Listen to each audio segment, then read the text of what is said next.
Varicose veins కి సరైన చికిత్స కోసం సంప్రదించండి ఎవిస్ హాస్పిటల్.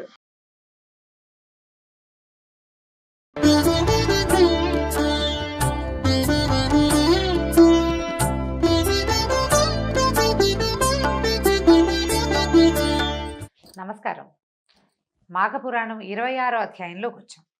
జన్మ సంసారం అనే సముద్రాన్ని ఎక్కువ కష్టపడి దాటక్కర్లేకుండా ఉండే సాధనం మాఘస్నానమే, మాఘమాస వ్రతమేనని చెప్తున్నారు.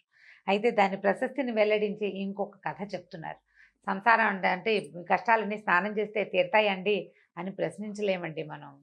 మనం పడాల్సిందే, అది తప్పదు. కాకపోతే పెద్ద కష్టం పడకుండా ఏదో చిన్న కష్టం, పెద్ద వానలో ఒట్టిగా అలా వానలో తడుచుకు వెళ్ళిపోకుండా ఓ గొడుగు వేసుకుని వెళ్ళగలిగితే, చిన్న గొడుగు కాకుండా కాస్త పెద్ద గొడుగు కనుక మనకి అవకాశం కుదిరిందనుకోండి, సుమారుగా కాస్త తడుస్తూ వెళ్తాం. కాకపోతే తల తడిసిపోదు, అంత ఇబ్బంది ఉండదు.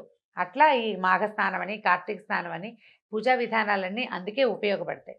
పెద్ద కష్టం కాకుండా మనం భరించగలిగే కష్టం ఉంటుందన్నమాట. దాని గురించి ఒక కథ చెప్తున్నారు. పూర్వం ద్వాపర యుగంలో అంగదేశాన్ని పాలించే సులక్షణుడు అనే ఒక రాజుగారు ఉండేవాడట. చాలా గొప్ప పరాక్రమశాలి, మంచి దేశప్రేమికుడు. ఈయన మంచి రాజు, చాలా చక్కటి పేరు తెచ్చుకున్నాడట. ఈయనకి 100 భార్యలు ఉండేవారు, సంతానం కలగలేదట. అయితే రాజులంతా కప్పాలు చెల్లించేవాళ్ళు, సామంతులుగా ఎంతమందో రాజులు ఉండేవాళ్ళు, కానీ సంతానం లేకపోయేసరికల్లా ఆయనకి బాధగా ఉండేది.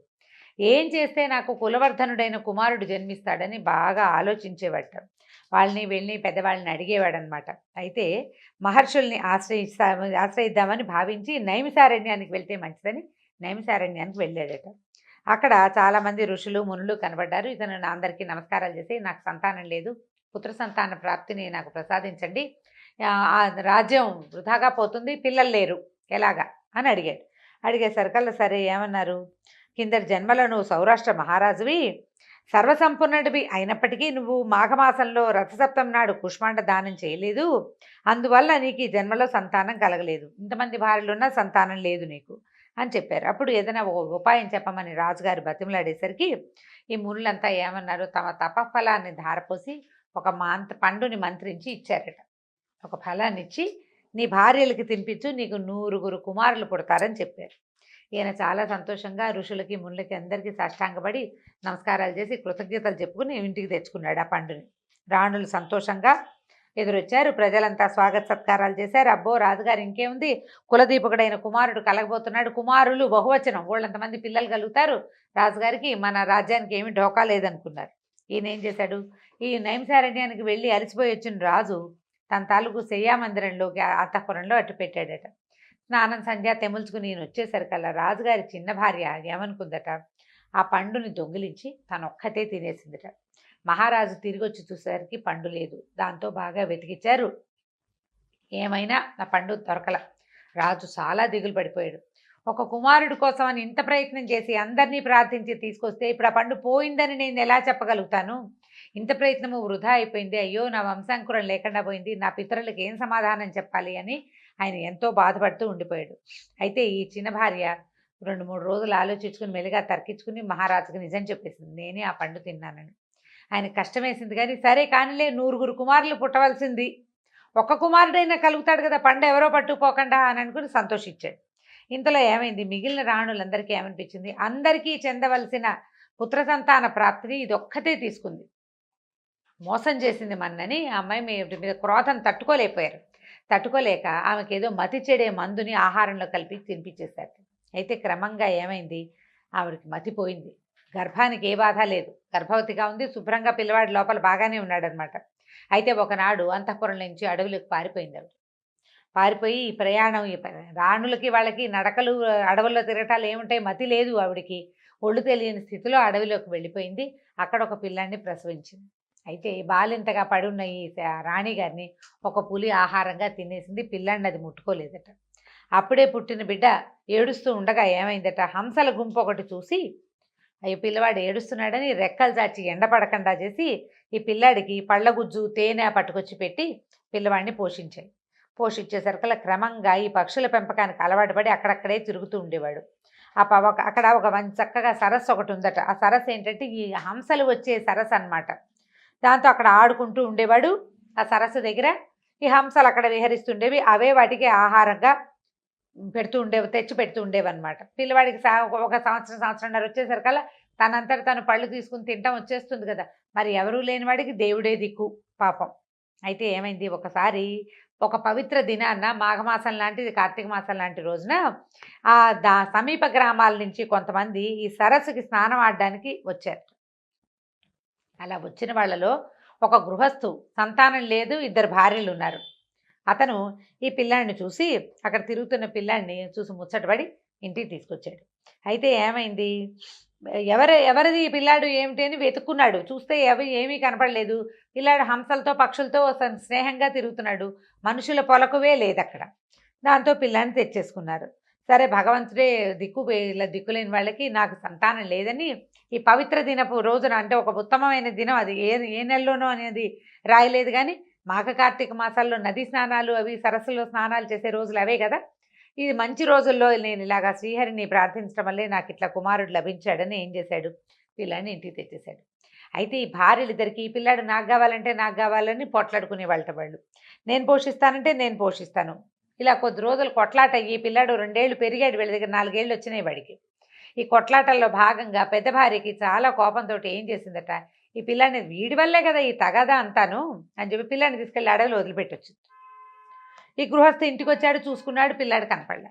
అయ్యో, పిల్లవాడిని చక్కగా అడవిలో అసాధారణంగా దొరికిన పిల్లాడిని పెంచుకోలేకపోయామని చాలా దిగులు పడ్డాడు. అయితే ఈ అడవిలో విడవబడిన బాలుడు అటు ఇటు వెతుకుతూ ఏడుస్తూ ఒక తులసి చెట్టు పొదట ఇట్లా పొదరిల్లులాగా ఏర్పడి ఉందిట. పెద్ద పొద, ఒక వెదురు పొదలని అల్లుకుని వాటికి దగ్గరలో ఉంది ఒక పొదరిల్లులాగా ఉన్న తులసి పొదలోకి వెళ్ళాడు. అక్కడే కూర్చునేవాడు. ఎండ పడకుండా ఉంది కదా, లోపల కూర్చునేవాడు, పడుకునేవాడు. ఈ తులసి స్పర్శ వల్ల పిల్లాడికి ఆ వనంలో ఎటువంటి ఆపద రాలేదట. శ్రీహరి అనుగ్రహం వల్ల వాడికి రాత్రి గడిచింది. ఎవరు లేని ఆ పిల్లాడు ఏడవటం తప్పిస్తే ఏం చేస్తాడు పాపం, వాడికి ఏం తెలుస్తుంది. వాడి దైన్యము, నిస్సహాయత అవన్నీ అడవిలో ఉండే పశుపక్షాదుల జిల్లోని జీవలక్షణానికి ఒక పిలుపులాగా అయిందిట. అడవిలో ఉన్న ప్రాణులు, మృగాలు, పక్షులు అక్కడికి వచ్చి ఈ పిల్లవాడి తాలూకు ఒంటరితనాన్ని దూరం చేసేసినాయన్నమాట. వాళ్ళు ఏం చేసినా అవి కూడా ఏడుస్తూ ఉండేవి, అయ్యో పిల్లాడు ఏడుస్తున్నాడని. అక్కడి నుంచి ఈ రాజకుమారుడు వాడితో పాటు ఉన్నప్పుడు వాడికి సంతోషంగా ఉండేదన్నమాట. మనుషులతో ఉన్న భావనే అబ్బాయికి వచ్చేది, వీడు మనవాడేనన్న భావన ఈ పశుపక్షాదులకి ఉండేది. ఇప్పుడు క్రమంగా చూడండి, సొంత జాతి అయిన స్త్రీయే, మానవ స్త్రీయే 2 ఏళ్ళు పెంచిన పిల్లాడిని అడవిలో విడిచిపెడతారా ఎవరైనా? వాడి స్వజాతికి చెందిన మనిషే, ఆడమనిషి, తల్లిగా పిల్లవాడిని పెంచవలసిన ఆవిడ వత్సందాలు పోటీలకు పోయి ఒక పిల్లవాడిని ఇట్లా అడవులు పాలు చేసేసింది. మన జాతే కాని పక్షులు, మృగాలు మాత్రం ఈ పిల్లాడికి తోడైనాయి అన్నమాట.